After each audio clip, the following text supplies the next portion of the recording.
The webinar from the Eblity series. Today we'll be talking about understanding and responding to self-stimulating behavior and repetitive behavior with Gerd Winkler, who happens to be the Director of Global Autism Solutions. Thank you so much, Gerd, for joining us today.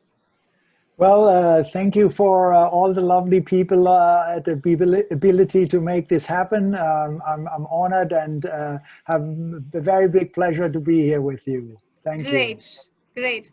So let me give everyone a quick introduction about Eblity. So Eblity is a platform that is focused on kids with special needs and slow learners. We basically work with schools, and we are a platform that helps schools to create personalized plans for each of the child, so that different stakeholders like special educators, service providers, and so many other people can come together and collaborate on the same platform. And while you know about Eblity, some of us who have been joining us for our previous webinars, they must know that Eblity happens to help the community members by sharing different resources.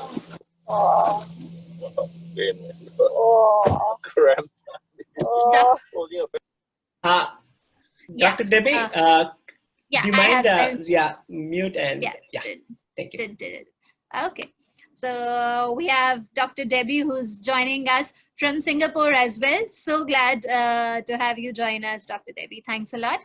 Okay, so proceeding on, we have Eblity resources which can help all the community members. Here is a quick review as to how you can access those resources. If you have registered for any of the webinars from Eblity, these will be the 2 emails that you will be receiving from the Eblity customer success team.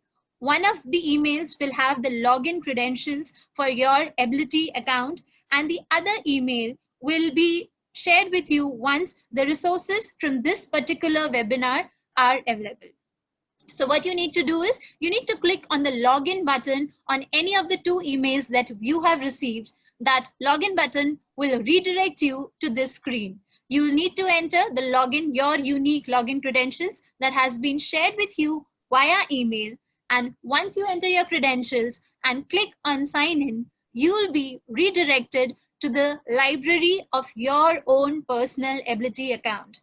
This library will start reflecting resources from this webinar and all our past webinars as well. To be able to view resources, you need to click on this button here which says view resources. Once you click on it, yes, that's the screen you get to see all the previous webinars and this webinar as well. You'll be able to see resources. So do log in and tell us if you have any difficulty logging in. You can write to us at support@eblity.com. That was about Eblity and how you can access resources. Now, like always, I'm going to launch a quick poll for us to be able to understand how is our audience organized so that we can help you and serve you with the content better. And while all of you are answering that poll for me, let me remind you that we are being broadcasted live on our Facebook page, that is www.facebook.com/Eblity. So if any of your friends are facing difficulty in joining us live from Zoom, you can also watch the video live over Facebook. Apart from that, there are Eblity communities over different social media platforms such as Facebook, WhatsApp, and Telegram. We have seen thousands of people joining our communities and benefiting from the mutual discussions and exchange of resources. If you do want to become a part of one of those communities, keep an eye on your inbox. We'll be sharing the link to join different communities present in different countries shortly. Okay, so looks like most of the people have answered the poll. Thank you so much, everyone.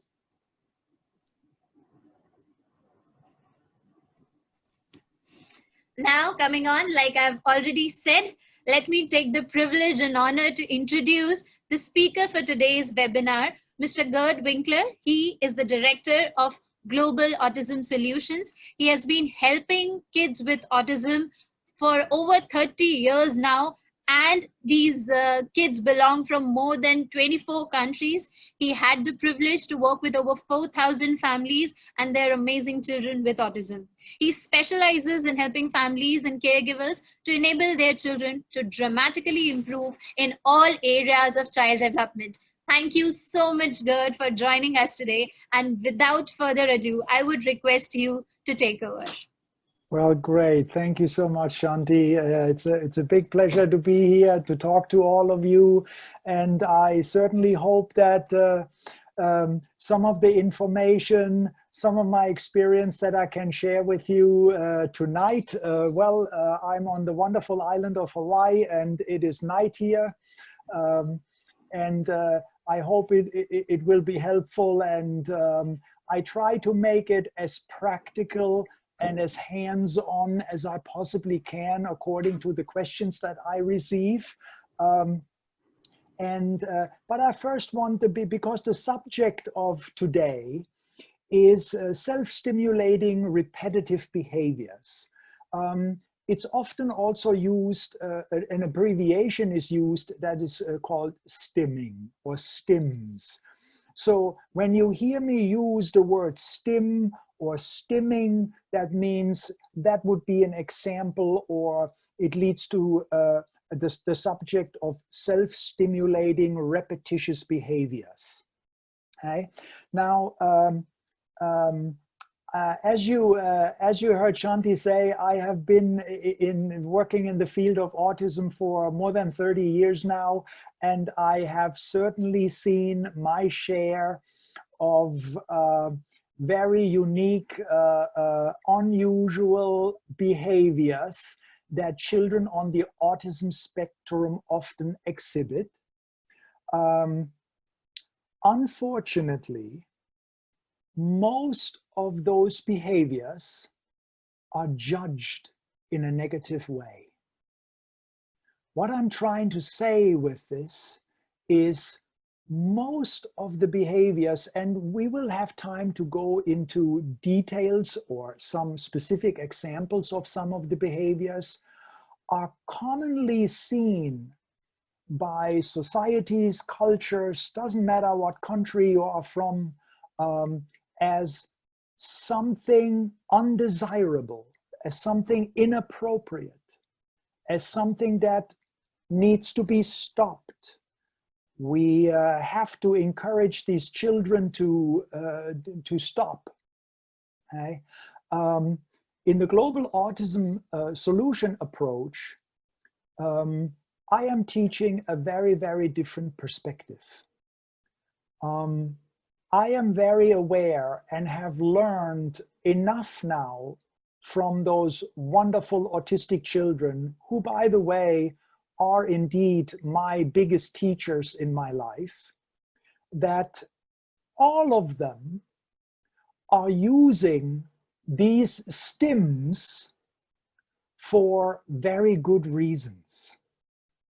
Now, oftentimes we don't know exactly what those reasons are, but I can assure you, and I will give you some specific examples that will explain that all the behaviors are actually very sophisticated mechanisms for children to take care of themselves, to cope, to survive even in an environment that can be overstimulating, that can be unpredictable, that can be not very safe. So in order for those children to make their life safe, predictable, and what word should I use? To bring order in their life, they are literally creating very particular behaviors that are self-stimulating. They can often be very soothing. They can actually be also sometimes self-injurious, and I will talk about that in detail. Sometimes they can look very unusual, where it can look embarrassing, it can look weird, it can look unacceptable. And there is so much negative judgment surrounding these children pretty much every waking hour of their day, where they are exposed to a world who really sees them as broken, as damaged, as there's something wrong with them. This has to be stopped. Okay? I am teaching this from a very, very different perspective.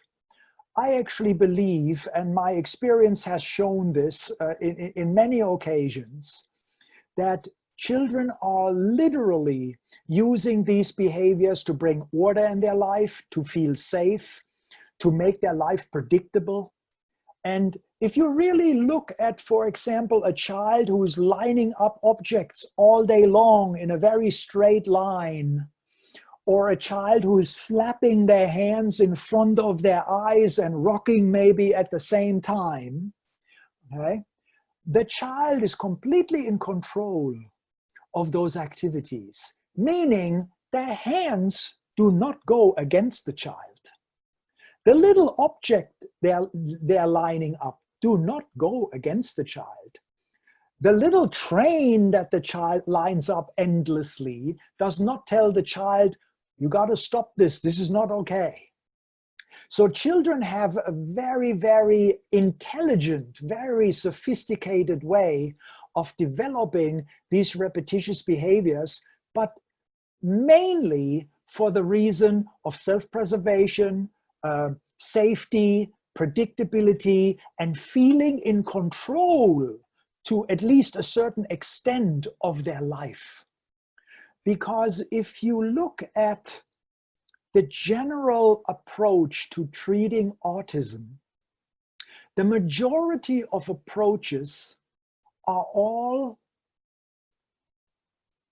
the intentions and the goals of the adults, meaning we want the child to behave a certain way. We want them to be acceptable in society. We want them to behave appropriately according to the societal rules.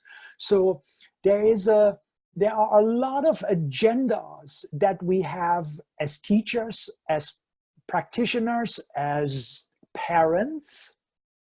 So imagine for a moment if you live in a world pretty much every waking hour of your day where you are surrounded by an environment, and especially the people in it, where you do not feel safe, where some of it you may not understand, some of it you may not be able to comprehend or even digest or process. All this enormous outside stimulation that is constantly coming at you, and you don't quite know how to handle it, or it is sensory very, very overstimulating, okay?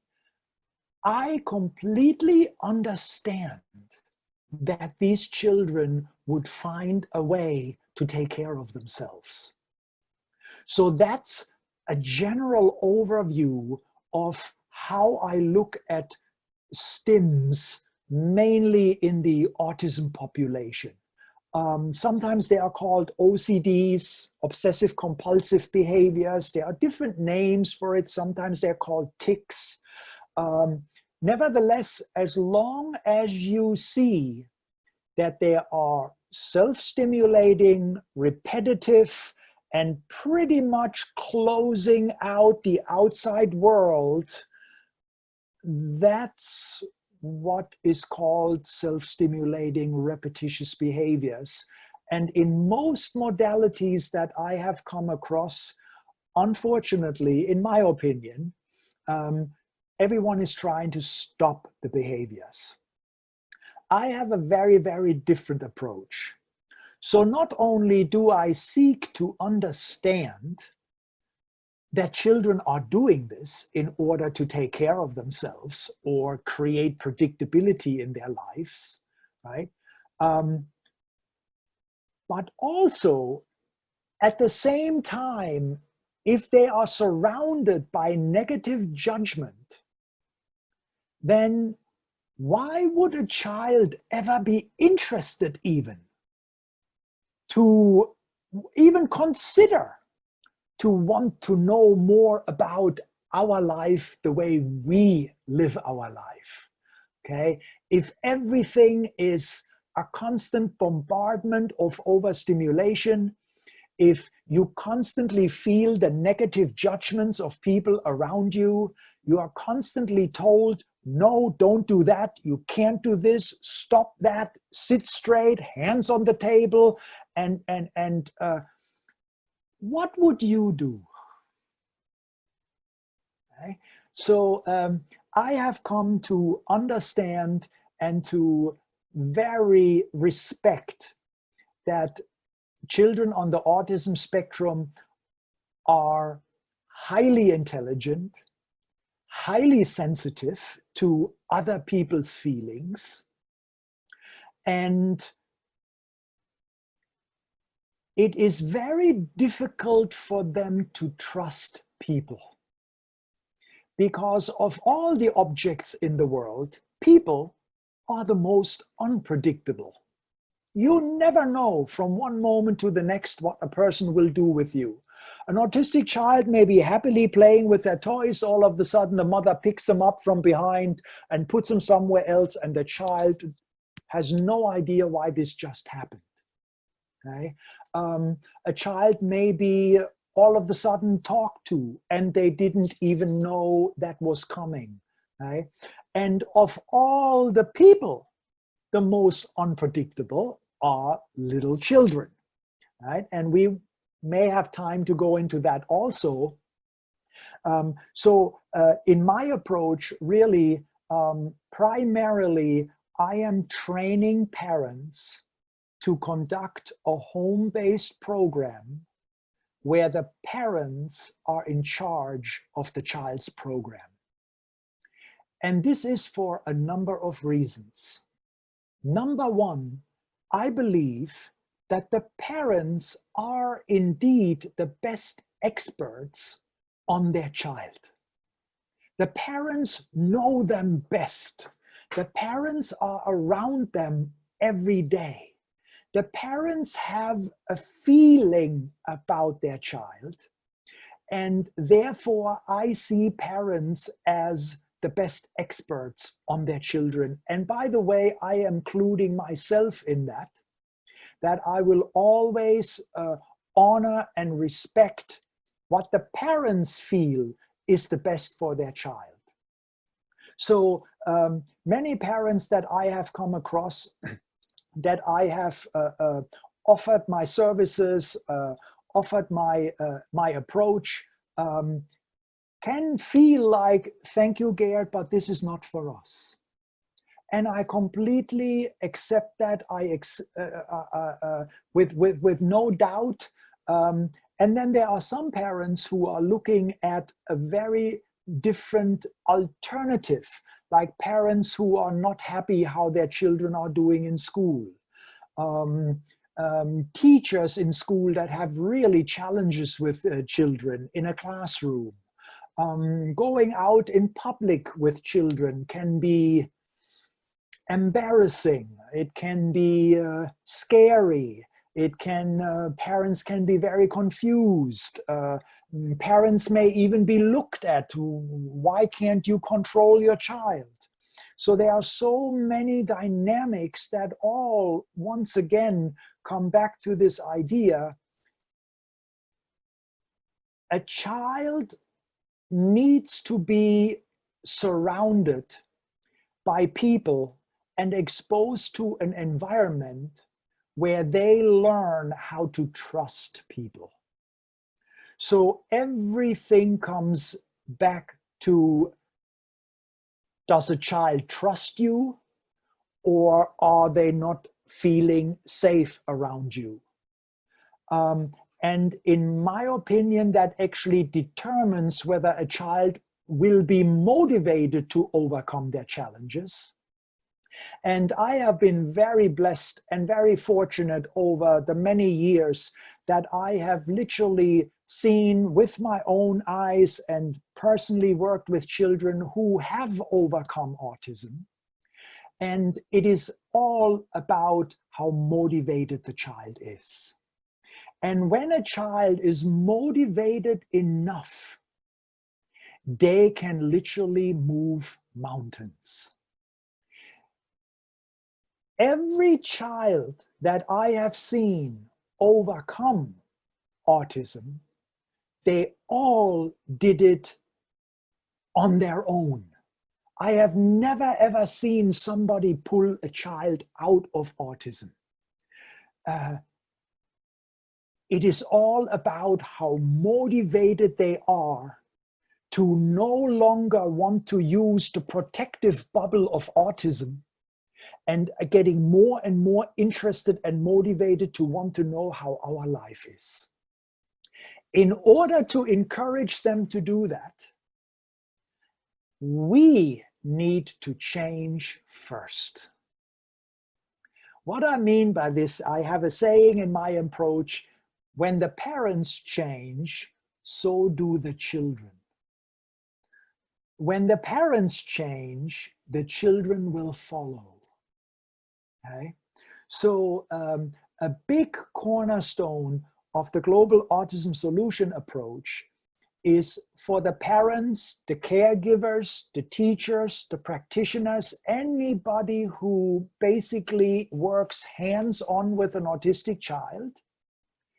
We have to do everything we can to be predictable, safe, not going against the child, but to be very loving and respectful and totally accepting who the child is for who they are. Okay? That is the doorway for any child to trust people. And then the question is, how do we do this? Well, one of my techniques in the approach is, rather than trying to prevent a child or stop a child from their stimming, why not join the child in it? Why not parallel play and do what they do? Why not try to demonstrate to a child, I'm not sure why you are so fascinated by flapping your hands, but let me see if I do it too. I may get more of an understanding of who you are. And I have literally done this thousands of times with thousands of different self-stimulating behaviors.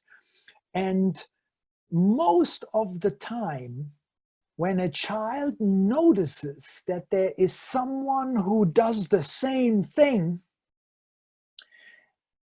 guess what? They no longer feel alone.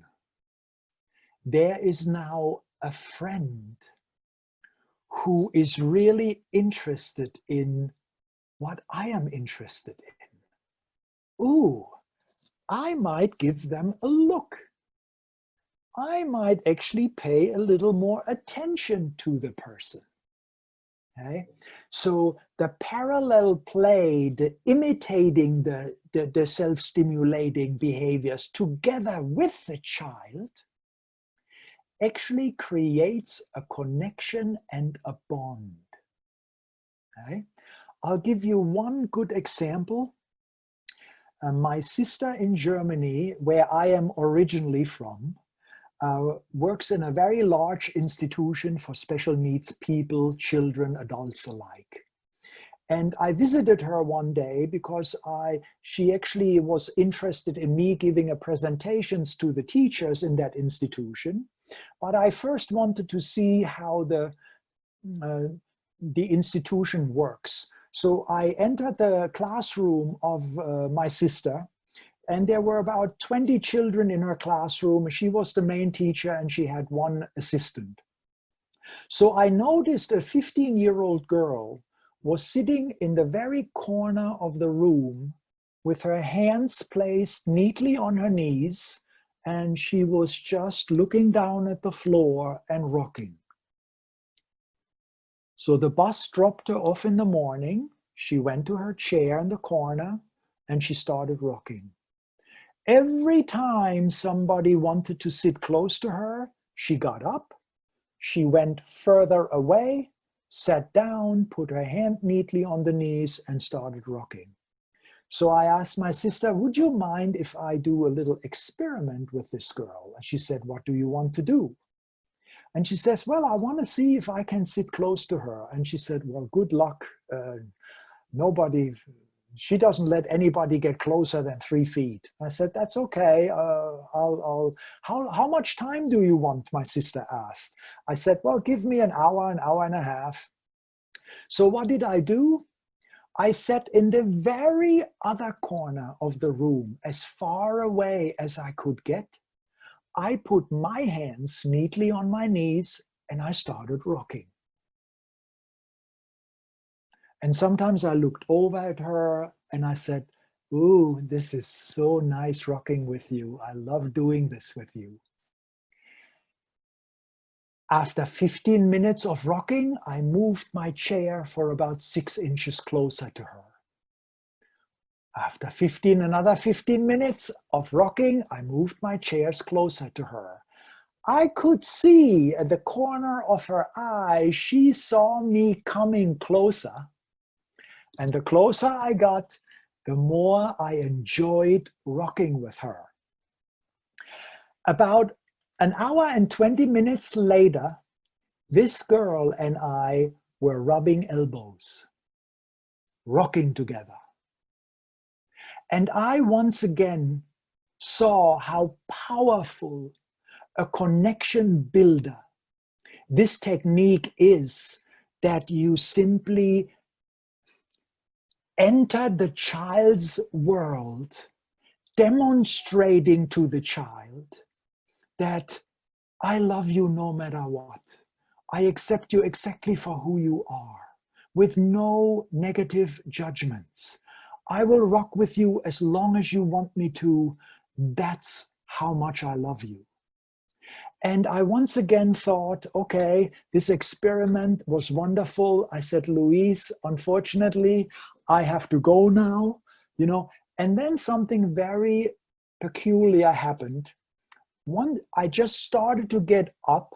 This girl held onto my shirt and did not let go for the rest of her day until the bus picked her up. So I was probably the first person in her 15 years of life who showed her that I really want to connect with you. I really want to get to know you. I really want to be here for you. I will never go against you. I will be happy to join your world. And I do it with joy, right? That is one of the biggest motivators of a child even showing a slight interest on, oh, who is this person next to me? Okay? So this is one of the techniques that I'm using in my approach. Another one is, I imagine that both of you can relate to this, when you compare how many times a child hears the word no or the word don't, right? No, don't do this. No, you can't sit here. Hands on the table, sit up straight, and all these endless instructions of what we, even from the best of our intentions, believe will help the child integrate into society, right? That has not been my experience. most of the children that I see, most of the parents that come to me, they pretty much all of them come from sometimes years of different interventions where a child was forced, pushed, sometimes restrained, harshly judged, and that is one of the biggest reasons why children no longer trust people. Right? So the one other cornerstone is when a child then starts showing interest in you. That could be through eye contact. It could be through a physical gesture or a physical touch. It could be a verbal indication that they are interested in you. Or it could be simply a smile on their face when they see you are parallel playing in their world. Okay? We call that a moment of opportunity. In other words, when a child spontaneously, independently connects with you without anybody having asked the child, I teach every practitioner, every teacher, every parent, you got to celebrate.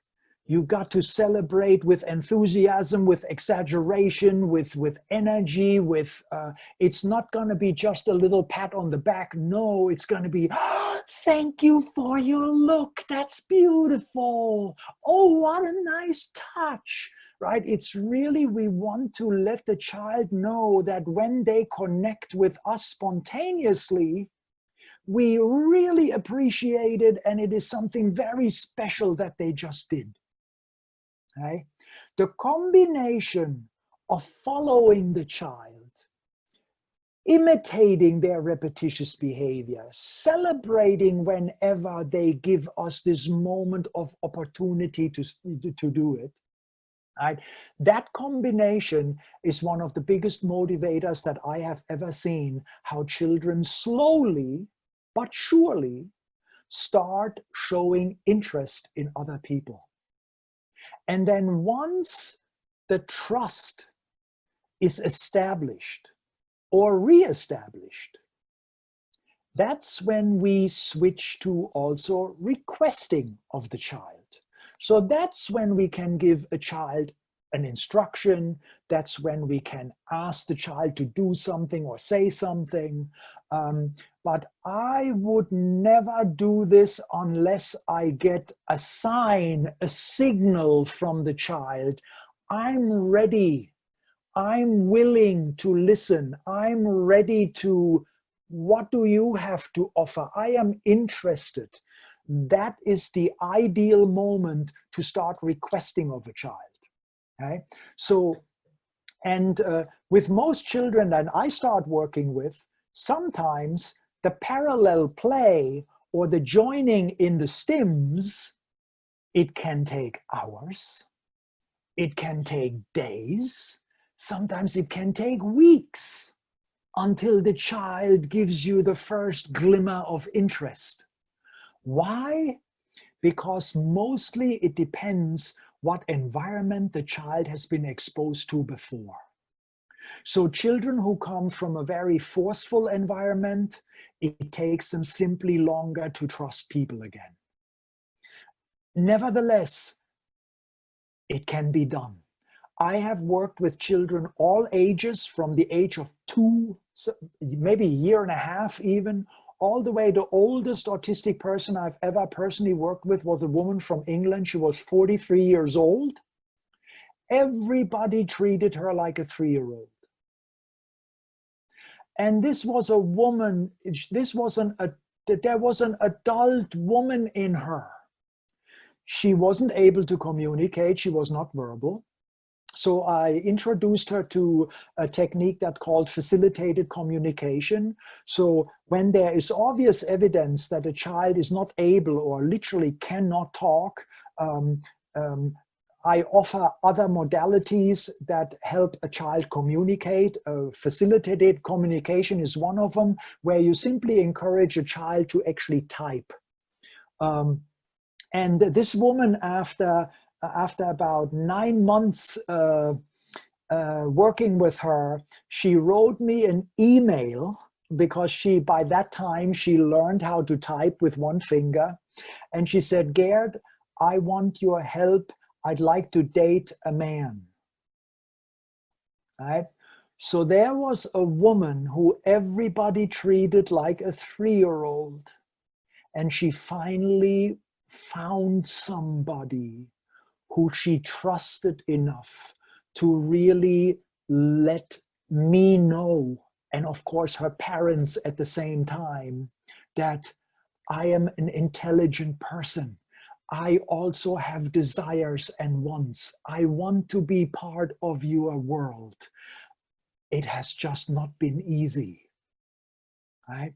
So if we want to make it easier for a child to reintegrate or integrate into our common society, this is not a sprint.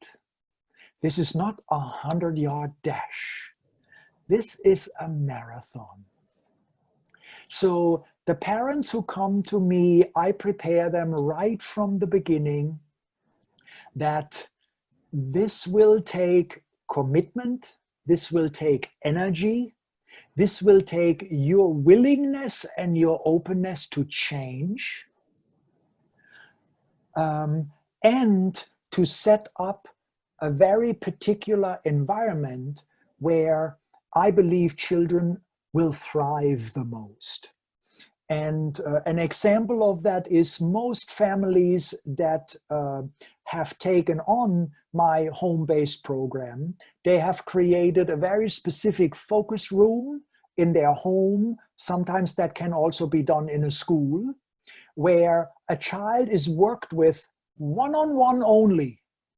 One child, one adult, all the outside restrictions are removed, so there are no colorful pictures on the wall, there's no music playing, it's just the adult and the child. And in most programs, the parents are recruiting helpers that the parents, with my help, train to work with their child.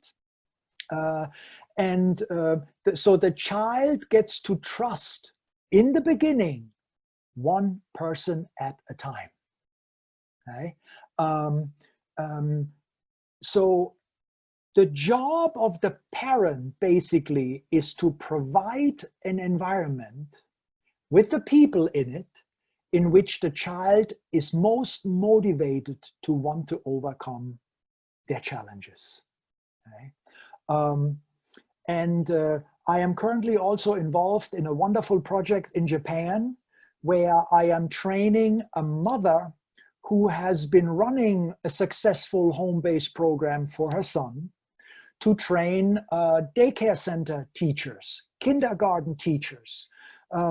Because in Japan, they have a system where when both parents work, they can drop off their children at a daycare center and the teachers take care of them. And of course, also parents drop off their autistic children, but a lot of teachers really don't quite know what to do with the children. So what I have discovered in this project, that even if every so often a teacher takes a child just for an hour or an hour and a half in a specially designed focus room and works with them one-on-one, and later on they're reintroduced to the classroom, that 1 hour will make a huge difference. So it can be done in different settings. One of the main effective tools is only one-on-one in a distraction-free environment. Okay, so one more thing before I go to the questions. The other thing that I prepare parents very early on is any negative judgments, any beliefs, any assumptions that they have about their child, or anything they have been told by doctors or in the medical profession, that your child, I'm sorry, will never ever talk. Your child will probably never have friends. If you are lucky, they can go to school, but they will never marry, right? So I encourage parents to change their mindset, their perspective, their assumptions, their beliefs about anything that has to do that their child is damaged. Okay? I really help parents to understand, to learn, to look at your child through different eyes, from a different perspective, so that you actually can literally learn how to love and accept your child for exactly who they are, with no negative judgments. When a parent can do that, when a teacher can do that, when a practitioner can do that, a speech therapist, an occupational therapist, when they can approach a child with that mindset, with that attitude, that's when I see children change. Okay? So the only prerequisite, in my opinion, for somebody to work with an autistic child is that they have a genuine joy to work with children, help children, and that the person is willing and open to look at any kind of negative beliefs, negative assumptions they have about their child or even about themselves. When you can approach a child with that attitude, that's when I have seen children, they are more interested in wanting to be part of our life, and they are less interested to stay in their autistic bubble. Okay? That's what I wanted to share with you to begin with, and maybe it is time to go into some detailed questions. Let me just change this. Thank you so much, Gerd. You're so welcome. It was pretty valuable. I hope all the attendees today benefit from the advices that you have given from years of your experience. So we have received hundreds of questions from the participants who have registered for the webinar. We have tried and clubbed similar questions into categories so that we are able to answer most of the questions that have been asked. So let me ask you the first question, which has been asked by a couple of people. They are asking, what is the difference between tics and self-stimulating behavior?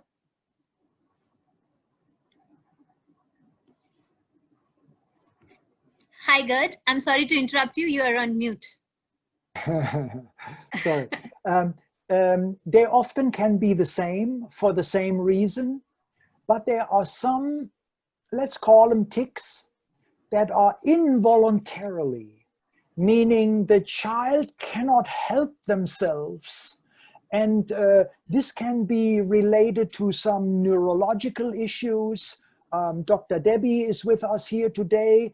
She is not only a mom who has been running a home-based program with 2 of her sons. I have been working with her. I've had the pleasure to work with her over the last few years. But she's also now an expert on helping children decrease or eliminate inflammation in the brain. So it could be inflammation in the gut, it could be inflammation in the brain, it could be other physiological issues where a child simply cannot control.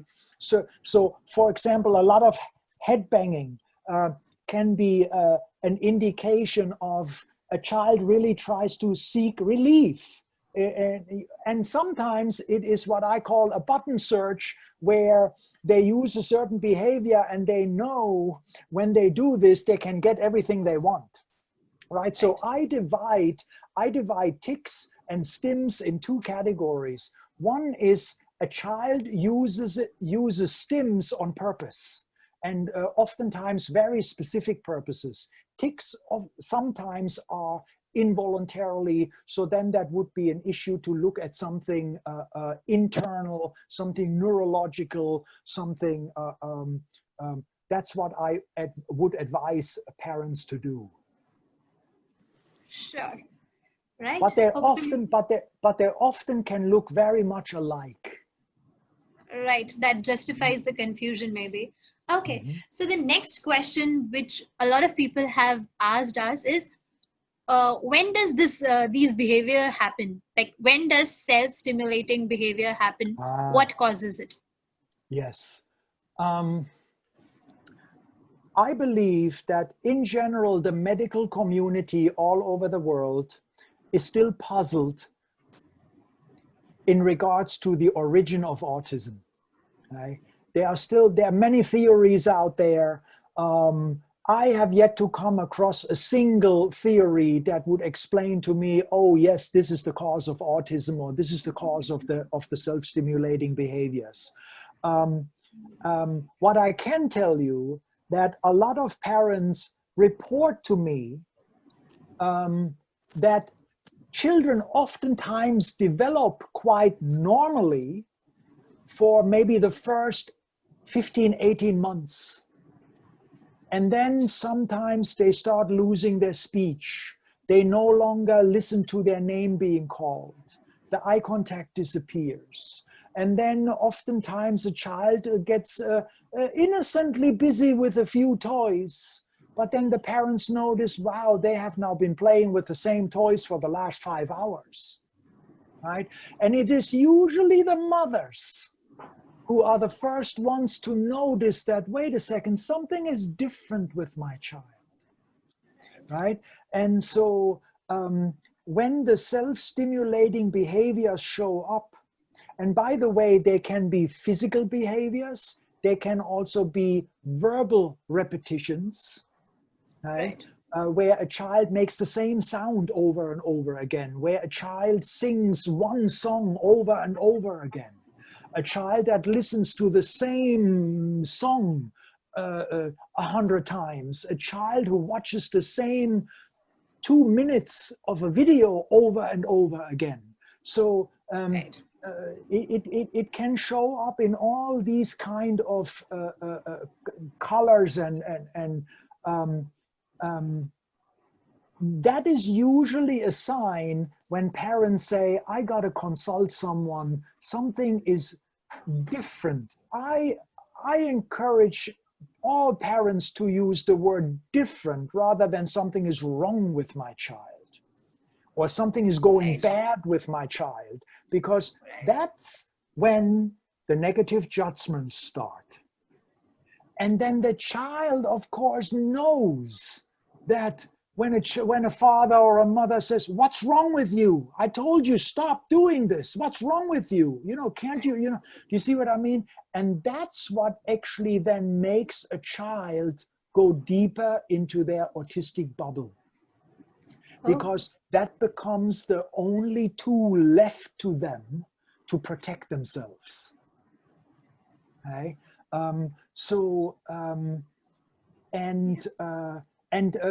I have also come across parents who let's say, they contact me very early on when their child is 2 years old. They haven't even seen a psychiatrist or a doctor, and they say, Gerd, could you have a look at our child? We don't know, there's something different, and then when I can detect some signs of autism, I immediately encourage the parents to use my approach, and parents have actually worked with their child right from the get-go, even without getting an official diagnosis, and it has greatly benefited the child. but most of the parents I get to see, most of the children have already gone through, let's say, other interventions, other methods, other programs, and they oftentimes come to me almost as the last resort. Yeah. So I don't mind at all. I just know that you can work with any child at any age. You just have to be prepared. With some children, it may take a little longer because of the trust issue and the relationship issue. Rightly said. Yeah, I think so. Being patient is the key here. And I hope your approach helps the parents who are yet to find a solution. And yeah, so like you were describing, there were different types of these behaviors. They can be physical, they can be verbal. So a lot of parents have asked us, when the behavior is physical, how to deal with the situation, because such behavior can cause harm to the child or other children. So how to deal with such behavior? That's right. And in these situations, especially. Okay, so then let's talk for a moment about behaviors that look on the outside as self-injurious. And I'm very careful when I use this approach, because I have literally seen hundreds and hundreds of children who bite themselves, who hit themselves in the head, who bang their head against a wall, who hit themselves on the chest, who rub themselves very rigorously, you know. And I can only tell you from my experience, with all the children that I have personally worked with, I have never seen a child put themselves into a hospital. So in other words, most children know exactly how hard to bite themselves, how hard to hit themselves, and sometimes, depending on how high their pain threshold is, it can look very dramatic. Okay? As long as a child is doing this to themselves, okay, I would still recommend that the attitude with which you approach it comes first. Are you in panic when you see your child do this? Are you incredibly worried? Are you shocked? Are you see? And because everything you try to do when you feel that way, you will act accordingly. I always use the analogy of paramedics. When paramedics in an ambulance arrive at an accident scene, if they see a person on the ground who may be bleeding with broken bones, you know, if they would arrive in panic and if they would be overly worried, it would render them useless. They all have trained themselves to arrive and be very calm. They know exactly what they're doing. They can take care of the situation because they have trained themselves to show up with a very particular mindset. And the people that I have come across who have been in distress, and I'm not talking even about autistic people, I'm talking about neurotypical people. If you are very strongly in distress, would you rather have someone next to you trying to help you in a panic mode, or would you rather have somebody help you who is calm and still very caring and very loving but very calm? Who would you rather want to take care of you? Right? So this is a very similar things with children with the more, and I even hesitate to call them aggressive behaviors. Oftentimes it's called like that, right? Now, when it comes to approaching other children or other people, okay, that's when my approach changes. So in other words, whenever it comes to the possibility of a child doing harm to somebody else, there is a very particular technique that I use. I have done it many, many times, that goes in certain steps. And if you don't mind, I elaborate on that for a few minutes because I know a lot of you are dealing with this. So if a child comes over and just hits me or kicks me or pinches me, okay, first reaction should be no reaction. The less reaction you give to that kind of behavior, okay, the more successful it will be later on.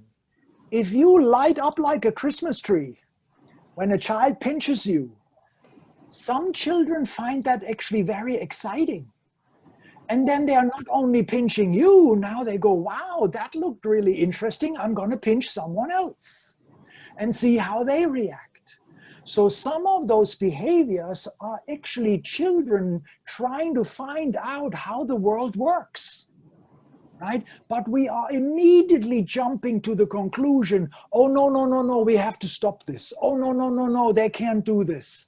You see, but we're jumping right away to how can we stop a child doing this rather to why don't we first try to understand why the child is doing it? Maybe the child wants attention that they didn't get. Maybe the child was forced to do something that they don't want to, and then they hit the person who is forcing them to do it, right? So it could be a defensive mechanism. It could be clearly saying no to someone. But of course, when a child hits me, the first thing is like no negative judgments and as little reaction as possible. The second step is I'm immediately creating distance between me and the child. Okay? Just physical distance. Okay? If the child comes after me, I am looking for a buffer. I'm looking for a big pillow. I'm looking for a chair. I'm looking for a gymnastic ball that I can put between me and the child. And I even say to the child, I understand you want to hit the ball. I don't like to be hit. You can hit the ball, hit the pillow. So I'm offering the child an alternative that they can hit, that they can bite, that they can kick, that they can scratch, pinch, you name it. Okay? So, and if the child then is like fighting with you to get around the ball or, and still is like wanting to get to you, that's where I would actually literally leave the room. Okay, and I would literally say, okay, I'm going to be out here. I'll be watching you because most rooms that I work with, they have camera systems in the room or there's an observation window, okay, where you can clearly see what the child does. And if this is a common occurrence, then I would also outfit the focus room with a lot of big pillows, gymnastic balls, objects that a child can actually kick and hit to their heart's delight. And when I see the child calms down, then I'm knocking on the door. I'll open the door and said, how are you? Are you ready to play again? I'll be happy to join you again, right? And that can sometimes might have to be repeated, but that's a rare occasion. I very rarely had to leave a room.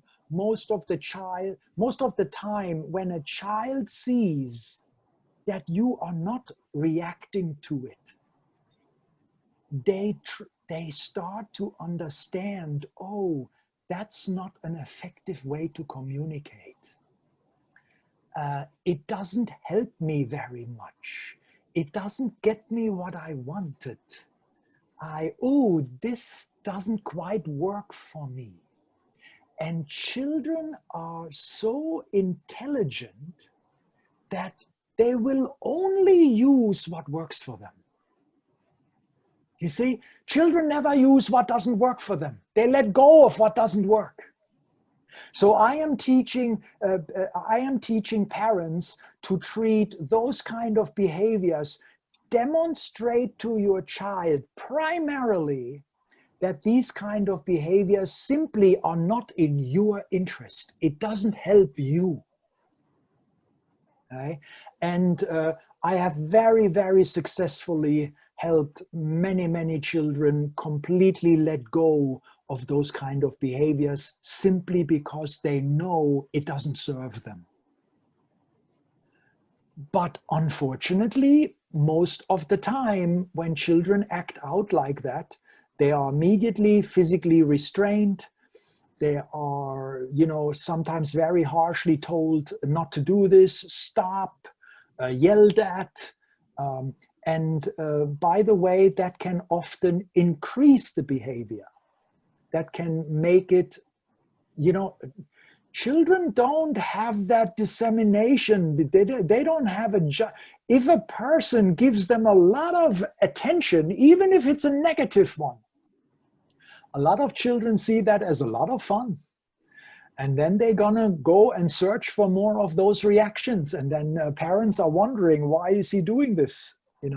So there's a very gentle, loving, accepting way of dealing with these behaviors. What is necessary is for you to learn how to do it in a calm, loving, respectful way. Wow. That was such a wonderful approach. Your reaction is all that matters. Thank you so much, Gerd. This was such a beautiful insight, even for me as a person. Okay, so while you're talking about our reaction as parents or as special educators is all that matters, a lot of people have also asked us that when is the right time to intervene? Or when is that time when one should really get worried about the self-stimulating behavior that the child is showcasing? Mm-hmm. The first question I would ask anybody who uses the word worry: when should I worry? How much should I worry? Is this something to worry about? My question would be, where does the worry come from? Why worry? Where does the worry start? Because I believe that you can only worry about it if somewhere in the back of your mind you have a negative judgment or a negative belief that this is something really bad. Right. This may be something bad for my child. This may be something bad for me. This may be something bad for my family. This may be something bad for my friends. This is really bad when I go to a shopping mall and my child misbehaves. What do the people think about me? Can't you control your child? So the worry really only can start from a negative belief, judgment, or assumption that you have about the child or about yourself or about the situation you're in. So I help parents primarily to change from worrying to seeing it as, what kind of opportunity does this present? Okay. What can I learn about my child while he or she is doing this? Seek to understand first, right? These children, they all have really good reasons for why they do what they do. We oftentimes don't know why, right? So can a parent or a teacher or special ed practitioner, can we first, before we immediately jump to, oh, this is bad. Oh, what am I going to, I got to stop them. And oh, no, you can't do this. Can we just take a moment to go, wait a second, why is he doing this? Let me first try to understand. And then because when I talk about imitating children's stims, joining their stims, parallel play their stims, of course, I'm talking about not doing this because you worry that your child may never stop. You're doing it because you're demonstrating to your child that, look, I love you so much, I will do this with you all day long if you want to. Right? And what I have noticed, if people are able to adapt that mindset and that that feeling inside of themselves, that's when I see repetitious self-stimulating behavior decrease. Why? Right. Because the child starts trusting the person is more predictable, and they don't need to take care of themselves anymore in the way they have been.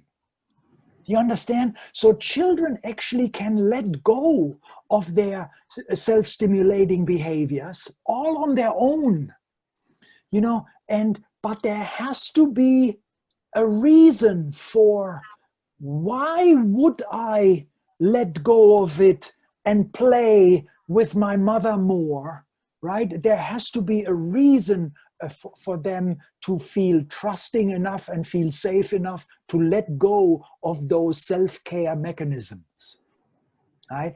And so I have seen endless different kinds of stims that either stop from one day to the other, but most of the time they transform from what used to be a very repetitious behavior to actually an interactive game, where now, instead of the child only lining up the little train for hours and hours, now we can play trains together, and we can help each other build a train track, and we can help each other, do you see what I mean, exchange the cars and the engines.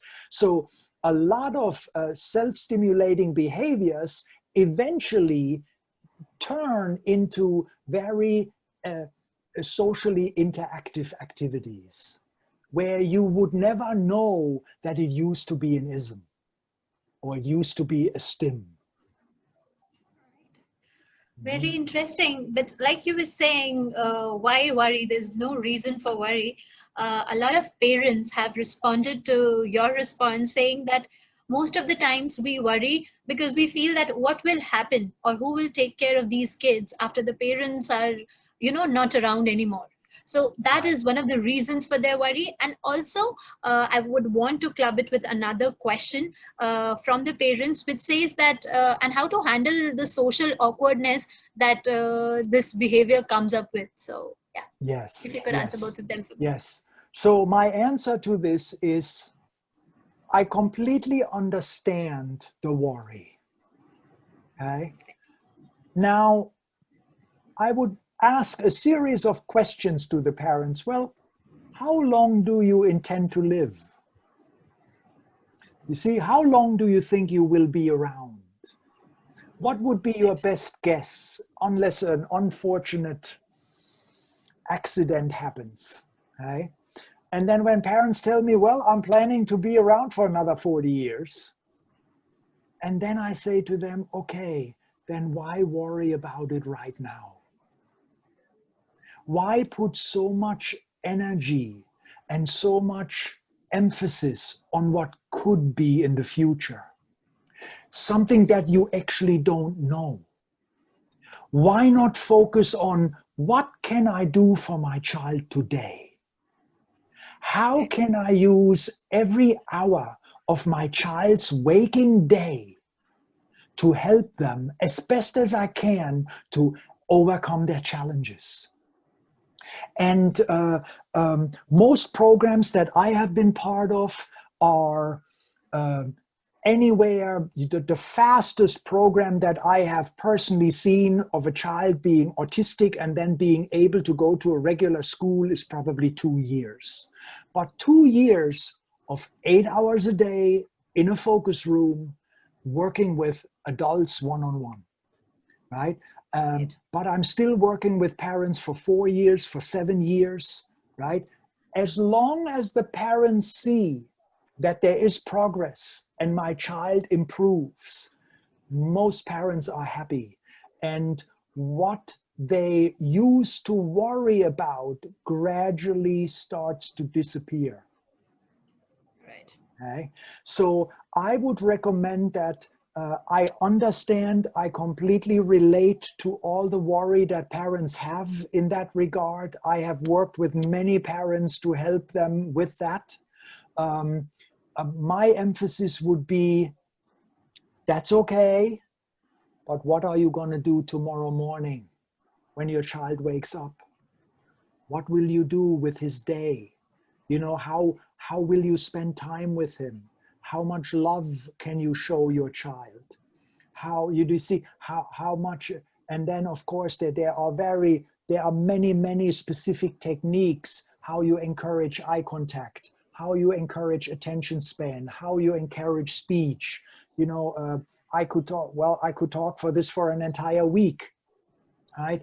But I want to talk about the most fundamental cornerstones of my approach that has to do, and there's no doubt about it, the mindset and the attitude with which you approach the child. That one makes 90% of the successful programs that I have personally witnessed is because of the attitude the people around the child have used. Okay? That's what really, that is the biggest motivator for a child to even consider to let go of their autistic behaviors and want to know more and more and more about our life. Mm-hmm. It's a wonderful piece of advice right there. I hope all the parents and all the teachers and educators who are listening to us today are able to follow that. So we have addressed a lot of... Do you mind if I also address the awkwardness question? Yeah, sure. Sorry. Right? Like, so, okay. So you take your child out in public and they are demonstrating all kinds of strange, weird, unusual behaviors. You know, they throw themselves in the middle of the floor in a shopping mall and pat their, you know, no, mommy, no, I want to go home, you know, in the middle of a shopping mall, right? And people stop and look and what's wrong? You know, usually what's wrong with your child? You know, like, can't you control your child? It all comes down to, we have a standard belief system how children should behave. And this is true for every single culture. It may be different, you know, from one to the other, but we have a very set standard, a set belief system how children should behave. And anyone who does not fall in that system, or anyone who is outside of that system, who behaves a little strangely or odd or unusual or inappropriate, right? The child is immediately surrounded by an enormous amount of negative judgment. Right. If you would be in that situation, what would you do?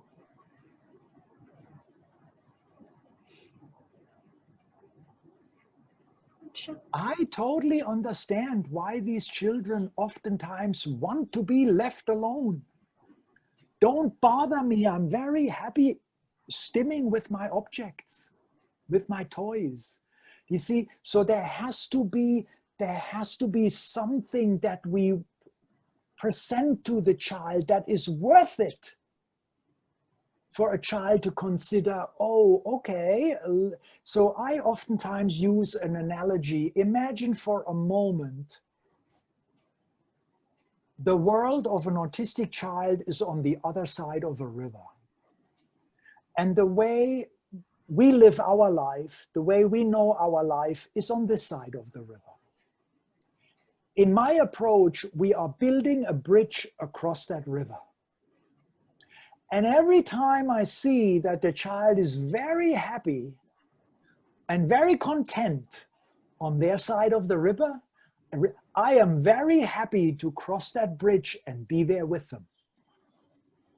And every so often, when I get a moment of opportunity, I can say, oh, come over here. It's really wonderful on our side of the bridge also. And then children, usually they take a few steps and they go, oh, well, thank you, no. And then they take a few more steps over the bridge and, yeah, okay, no, I'm rather, until they can trust that the other side of the river is safe, predictable, and they are loved and accepted and respected for who they are. that's when they come all the way over the bridge. And they do it all on their own by themselves. You don't have to drag them, push them, or kick them over the bridge. If that makes sense. Totally. It does make a lot of sense. And our chat box is flooded with thank you messages and messages full of gratitude for the very useful advices that you have shared. So, I'm so glad to hear. Yeah. And we have shared a lot of advices for the parents. The next question is, from the group of educators who have joined us today. They are asking, how can they recognize such behaviors in a classroom setting? And more specifically, how can they handle such behavior when it is disturbing the other students who are trying to study? Yes, yes. This is the dilemma that every school system finds themselves in. Most of the time, there are not enough teachers, not enough aides, according to the ratio of the number of students. And I have followed many, many children into school when I agreed with the parents and they agreed with me that your child might be ready to go to school. But most parents then, I've always recommended that let me follow your child into school and I will just be an observer in the background and I just will take notes of how does the child interact, how do they react when they're approached by other children, when the teacher gives an instruction. Can they maintain the attention span that they showed in their home-based program now in a classroom setting? Right? And I am very aware that, and bless all teachers' hearts, they all have the best of intentions and they're working so hard to try to help the children as best as they can. Unfortunately, often there is just not enough time. So oftentimes I see children left idle. And if they can stim in a very nice way where they don't disturb anyone else, or they, and then oftentimes teachers, they allow the child to stim in a corner, but the child is completely alone in their world. Nobody's joining them, and when a teacher is lucky, then they can spend a few minutes here and there, or an aide can spend a few minutes here and there with the child. But if you look at the entirety of the 6 hours that a child is in school, the attention that any teacher can give to a child is very limited, right? So this project that I'm part of in Japan at the moment, where I'm helping a mom who did a successful home-based program. I'm helping her train kindergarten teachers, daycare center teachers. In Japan, when the parents both are working, or they can drop off their children at a daycare center, and by law, the daycare center is required to take the child. Right? And of course, they also drop off their autistic children, and most of the teachers do not know how to handle them. So I'm right now involved in a project of training those teachers. And what I have discovered is, even if a child out of 6 hours a day is taken aside into a special focus room, one-on-one with one of the aides or one of the teachers, and all the distractions are removed for 1 hour a day, it makes an enormous difference how the children start to change their relationships to the teachers and to other children. Okay, so it is possible, and you can do it effectively, even in a school setting, but there has to be some kind of a setup where the child can literally be guided to a focus room where they, at least for an hour, They don't have to deal with all the noise and all the screeching and all the demands that are made of them, and all. At least they have an hour that day where somebody loves them for who they are and where somebody is there for them, right? That makes a big difference. So the best I can say to this, in any kind of school setting that any of you are working in, if you see a child who is literally completely alone in their own world, you know, and especially when they then start distracting other children, or they are troublemakers, or they start throwing things around, the teacher could simply go, oh, I see what you want to do. I know the perfect place where we can go, and you can throw things to your heart delight, and I'm going to throw them with you. And we're going to use soft toys to throw. We're not going to use sharp knives, right? We're just going to have fun throwing things in our special room. And when we're all done with throwing, we go back in the classroom. And what oftentimes happens when the child comes back into the classroom, at least for the next hour or 2 hours, they are okay. But then they may need again a half an hour where they have to get away from the sensory bombardment. You know, it's not easy for any child. I mean, any one of you who are working in schools or have visited schools, you know how noisy it can be, how chaotic it can be, how, you know, and usually the walls are plastered with pictures and collages and banners and music's playing somewhere. And that is not an easy environment for a child to be in. And oftentimes with the result that they are actually rather go within themselves. It can be affected if there is a setup. So in Japan, for example, this one daycare center that I was still able to visit before COVID, they had 18 children in the daycare center, and 3 of them were autistic, right? So what I trained the teachers to do, each child should get 1 hour of one-on-one with one of the teachers in a focus room. And then, you know, and then the second child, and then throughout the day. And 2 of the children have made incredible improvements because of it. The third child, I really believe, is still not ready to handle that environment. It's too much for, it's a little girl, it's too much for her. She really needs to be in a focus room most of the day. They are talking with the parents at the moment if they can set something up at home, but it can be done in a school setting. Yeah.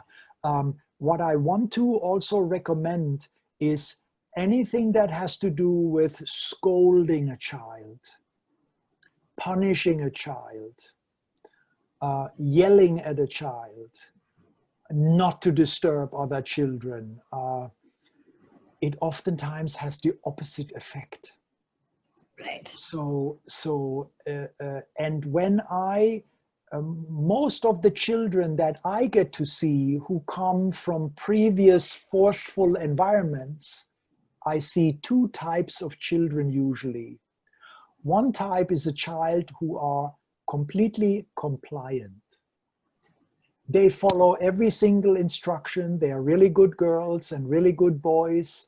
And they have actually very nice behaviors, but they have no idea how to socially interact with other people. They have no friends, right? They become prompt dependent. So in other words, they only function well when somebody tells them exactly what to do.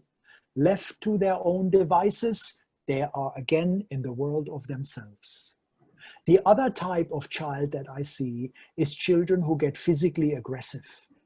They are the ones who are fighting against being forced, who actually start scratching, hitting teachers, kicking teachers, because they do not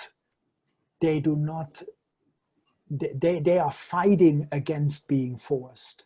So usually I see these two types of children when parents come to me, and then I teach them how to treat each child individually, you know, and this is also something that I might just want to add for a moment.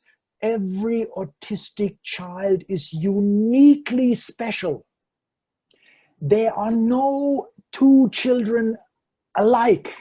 They all have different stims. They all have different behavior. They all have different levels of functioning, different levels of cognitive abilities, different levels of speech. Some are nonverbal, some talk nonstop. So each child really, ideally, in my approach, you have to tailor the program around the child. Right. Most of the times in schools, we are expecting the child to conform to what we want them to do. In my approach, I almost do the opposite. No, we have to create a program that really is tailored and fits the child. And each program is different for every child. Totally. I completely agree with you. Every child is uniquely special. And with the kind of information that you have shared today, I hope our schools, our environment are able to become uniquely special for them to be, for us to be able to help these children better. There are hundreds of people attending this webinar today from all those hundreds of schools. And I really hope that some of those schools introduce the concept of focus rooms so that we can help these children better. Well, one thing I can say to you, it is absolutely possible. Where there is a will, there is a way. So it's absolutely possible. And I would be, well, I try to assist as much as I can, not only individual parents who work with their children at home, but I have now also, you know, the project in Japan, they may want to include now several daycare centers. So of course I can do it all by myself, but I'd be very happy to train other people and teachers, aides, practitioners alike who are interested in this approach. Right. And then, of course, some teacher may be the best meaning person in the world. If the principal of the school does not approve, then you are between a rock and a hard place, you know. But I'm hoping that some of what I'm saying falls on fruitful ears, and then some seeds are planted. And I'd be more than happy to help anyone in any possible way to give a child more one-on-one special attention. Right. Totally. I am very confident that some seeds are planted today, Gerd, and it will help a lot of children across different countries. Thank you so much. And like you were saying, you conduct trainings. So while we are running short of time, I'll just take 2 more questions, but I just can't stop wanting to listen to you. So I'm extending the webinar time further and further. But yeah, I would like to inform the attendees today that Gerds conduct workshops for small groups of parents, and I'll be sharing the link to that workshop in the chat box. So if you're interested, you can go visit the link and find more details about it. Also, for the next webinar from the Eblity series, as soon as you leave this webinar, you'll be redirected to the next webinar landing page. So yeah, you can find more details about the next webinar from Eblity series from there. I'll be taking Swati, last 2. Swati, yeah, I mean, after the last questions, you know, maybe Debbie could make some comments. Maybe after the last 2 questions, yeah. Yeah, sure. I'll definitely take care of that. Okay, so a lot of questions that we have received today in the chat box, Gerd, is about self-talking. So if you could please provide some comments on that. Yes. I once worked with a 23-year-old woman who recited the entire dialogue of the first 3 Star Wars movies. And that's all she talked about all day long. That was her self-stimulating, repetitious behavior. Even the intonations of the characters. She knew exactly how to make the voices, the noises. It was incredible to see. So what did I suggest? Everybody working with this woman, brush up on your Star Wars movies.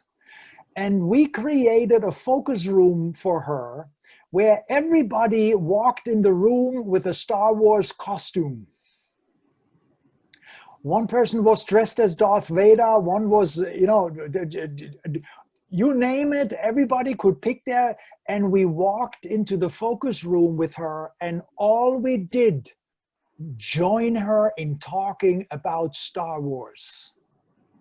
Okay? Wow. And we acknowledge that that's what she does. We love you for it. We can't hear enough of it. Oh, that's interesting. Oh, great. And yes, and Yoda did this, you know. And then what happened is, over time, and this is where I said earlier, some repetitious behaviors change over time and become social interactive activities. What we did over time, we actually infused in the Star Wars story a character that was never in the movie, right? So we try to build and expand on her stim, and she accepted it. Wow. And she was actually interested in a character that she never saw in the movie. Oh, what does this man do, right? So eventually what happened with a completely repetitive talk about the same dialogue all day long, we ended up with a beautiful conversation about the movies and the characters. But that took 6 months. Okay, but this is just an example of, now there is also a big difference between verbal stims and physical stims. So physical stims is anything a child does with their body, gestures, lining up objects. Verbal stims are basically scripting, endless repetitions of questions, recitations of certain texts, of certain movie parts, of video clips. So in terms, when it comes to parallel play, or when it comes to entering the person's or the child's world, okay, in the physical stims, we basically try to imitate as precisely as we can the physical gestures or the physical movement that the child does. And of course, there are exceptions. I had a girl who just spun around on the spot in a very high speed. If I turn around twice, I fall over, I get so dizzy, I cannot do it. I can literally not imitate that movement. So what did I do? I just swung my arms left and right. You know, I swung my arms behind me. So I had my arms spin in ways that I knew how to do. It's not so much whether I was exactly able to duplicate her movements. It was, how did I feel inside when I did it? And that's what children are most sensitive to. Okay? And with verbal stims, yes, the parallel play and repeating some of the words or some of the sounds can be very effective, but it is easier to build and expand on the dialogue that is done, so it can be joined or parallel played in a more conversational way, right? Which eventually then also the child is letting go of the more rigid controlling way of talking, and they become more flexible and move more towards a normal conversation. Right? So most self-stimulating repetitious behavior, whether they're physical or verbal, over time, they really change into quite wonderful activities where you would not know, looking back, that the behavior used to be self-stimulating. You know, I have seen this hundreds and hundreds of times. Wow. And it is totally up to the child. They are the one decide when they are ready to be less controlling, when they are ready to be more flexible, when they are ready to trust you more. You cannot force it. It has to come from the child. Agree. And like you were saying, it is totally related to the child. Our next question is very much related to that fact. So one of our participants called Gyokting is telling us that when I follow what my boy does, my boy asks me to stop and he wants to continue by himself only. So what Great. does this mean and what should I do next? Great. I was waiting for this question. Yes, because there are some children who don't want you to copy them. Right. And this father, is it a father who asked? This father is actually fortunate that he has a son who can actually express that. A lot of children, they either push you or they turn your back to you or so. This boy said, don't copy me, you know, or don't do this, right? Of course, that's what I call a red light.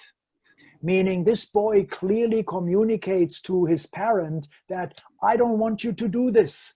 And then even, this is where I said earlier, the program has to be tailored to the child's needs. So even if I, in general, believe that the parallel play is a very, very effective technique, which it is, right? There are some children who don't like to when somebody does that. And of course, I immediately stop. I immediately honor and respect that the child said no. And then I train myself to be happily watching him do it. And I just enjoy the child wanting to do it by himself. But most of the child still wants you to be present. They may not want you to go away. They want you to just sit there and watch them stim. And if that's what a child's really clear about, that's exactly what I'm going to do.